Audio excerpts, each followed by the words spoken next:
आप सब देख सकते हैं राजभवन आवास के पास आज क्या है आपकी पार्टी का नाम AJSU पहुंच चुकी है और 28 जनवरी को पेपर लीक का जो मामला आया था JSSC उसके विरोध में है। और बात ये भी सामने आई है कि किसी को अगर हिरासत में भी लिया गया है, किसी छात्र को।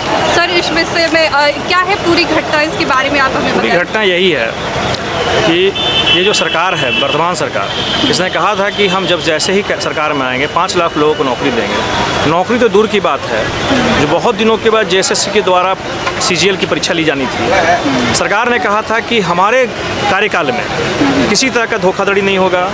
और लेकिन जैसे ही ये परीक्षा हुई, परीक्षा लेने की बात आई, पेपर लीक हो गया। पेपर लीक में इनके पदाधिकारियों की संलिप्तता आई है। संलिप्तता तो छोड़ दीजिए, अभी इस SIT जांच के माध्यम से ये बात सामने आ रही है कि 27 लाखों में एक सीट बेची गई।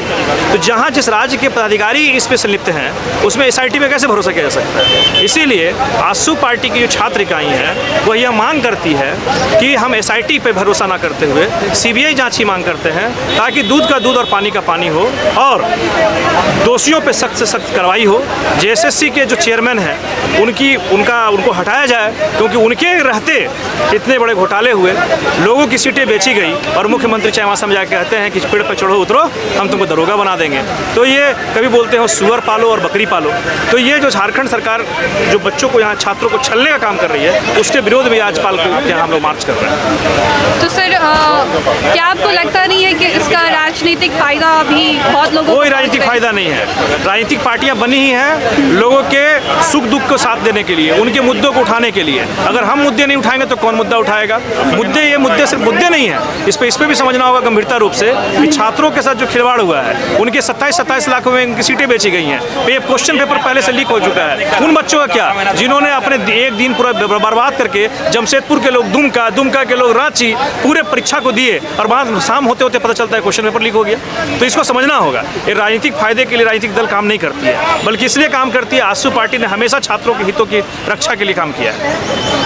तो सर, ये तो पेपर लीक होने का मामला आया है, बहुत सारे एग्ज़ाम ऐसे हुए झारखंड में जो आपका 60-40 जो अभी चला था नहीं चल, तो उसकी वजह से भी बहुत सारे एग्जाम हो के कैंसिल हो गए। और 60-40 के चलते कोई भी एग्जाम कैंसिल नहीं हुआ है सर? नहीं, उनके चलते 60-40 का आपके पास कोई आधिकारिक को ऐसा कुछ नहीं है। होने के बाद ये कह दिया गया कि सरकार गंभीर ही नहीं थी परीक्षा लेने के लिए। सरकार ने कभी परीक्षा लेने के बारे में सोचा ही नहीं। ये उनके लिए मुद्दा हो सकता है कि 60-40 नहीं चल। तो हम लोगों ने ये जरूर कहा है कि भाई स्थानीय को प्राथमिकता मिले, झारखंड के लोगों को नौकरी में प्राथमिकता मिले। हम लोगों ने इस मांग को उठाया है कि झारखंड के जो आदिवासी, यहाँ के ST SC शोषित वंचित लोग हैं, जो गाँव में रहते हैं, पढ़ते हैं, उनको यहाँ पर नौकरी में प्राथमिकता मिले। लेकिन इसका मतलब ये नहीं हो सकता कि हम अगर कोई मांग करेंगे तो आप परीक्षा ही नहीं लेंगे। ये राज्य सरकार नहीं है। राज्य सरकार तो उन बातों के साथ आई थी कि यहाँ के लोकल लोगों को हम परीक्षा में हम शामिल करेंगे, यहाँ के लोकल लोगों को नौकरी देंगे। तो राज्य सरकार इसमें फेलुअर है और हम उन्हीं मुद्दों को उठा रहे हैं।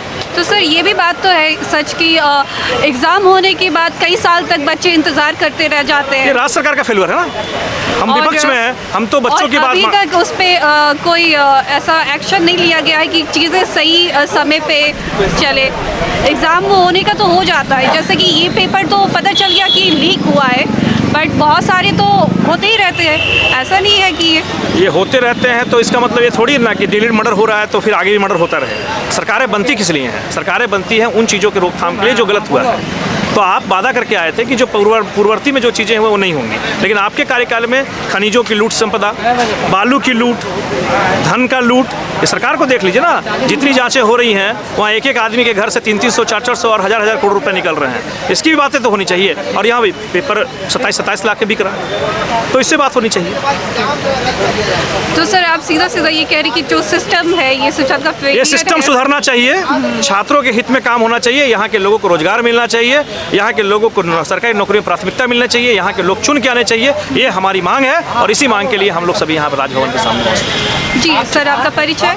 मैं प्रोफेसर रविशंकर मौर्य, केंद्रीय महासचिव आसू पार्टी। जी सर, शुक्रिया।